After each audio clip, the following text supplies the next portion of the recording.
আসসালামু আলাইকুম। শিক্ষা টেলিভিশনের ল অ্যান্ড ইমিগ্রেশন এই তোয়াজিরে স্বাগত জানাচ্ছি। আমি ওয়াজির হোসেন মুরাদ। আপনাদের অনুরোধের প্রেক্ষিতে আমরা কানাডা ইমিগ্রেশনের প্রতিটি প্রসেস নিয়ে বিস্তারিত আলোচনা শুরু করেছি। এরই ধারাবাহিকতায় আজকে দ্বিতীয় পর্ব আমাদের। আপনারা অনেকেই এখনও আমাকে জিজ্ঞেস করেন, ভাই এক্সপ্রেস এন্ট্রিতে কত পয়েন্ট পেলে আমি ইনভাইটেশন পাবো, অথবা পয়েন্ট কিভাবে হিসাব করে। আজ আমি আপনাদের কোনো জটিল তত্ত্বে না গিয়ে একদম সহজ ভাষায় বুঝিয়ে দিব এফএসডব্লিউ প্রোগ্রামে পয়েন্টের অঙ্কটা কিভাবে কাজ করে। যারা কানাডা আসতে আগ্রহী, আজকের ভিডিওটি তাদের জন্য হতে পারে একটি কমপ্লিট গাইড। মূলত এটি 2 ধাপের point system, the 2 step logic. শুরুতেই মনে রাখবেন, এখানে পরীক্ষা হয় 2 ধাপে। প্রথম ধাপ 100 এর মধ্যে 67, এটি শুধু আবেদন করার লাইসেন্স বা যোগ্যতা। আর দ্বিতীয় ধাপ সিআরএস স্কোর, যা দিয়ে ইনভাইটেশন পাওয়া যায়।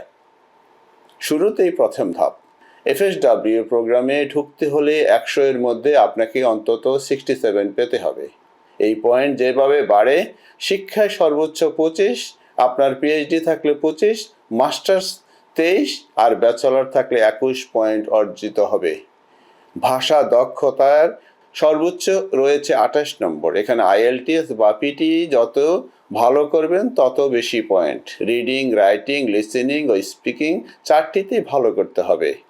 কাজের অভিজ্ঞতায় মিলবে সর্বোচ্চ 15 পয়েন্ট। আপনার যদি 6 বছর বা তার বেশি কাজের অভিজ্ঞতা থাকে, তবে আপনি পূর্ণ 15 পয়েন্ট পাবেন। 1 বছরে পাবেন 9 পয়েন্ট। আপনার বয়স 18 থেকে 35 বছরের মধ্যে হলে 12 পয়েন্ট পাবেন।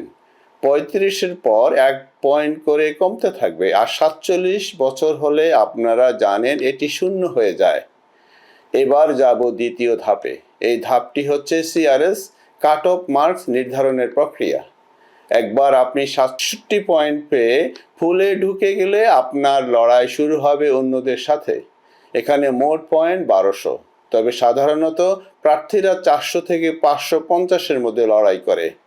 লেটেস্ট আপডেট 2026 সালের সাম্প্রতিক ড্রগুলোতে দেখা যাচ্ছে জেনারেল ড্র কাট অফের 500 থেকে 510-এর আশেপাশে থাকছে।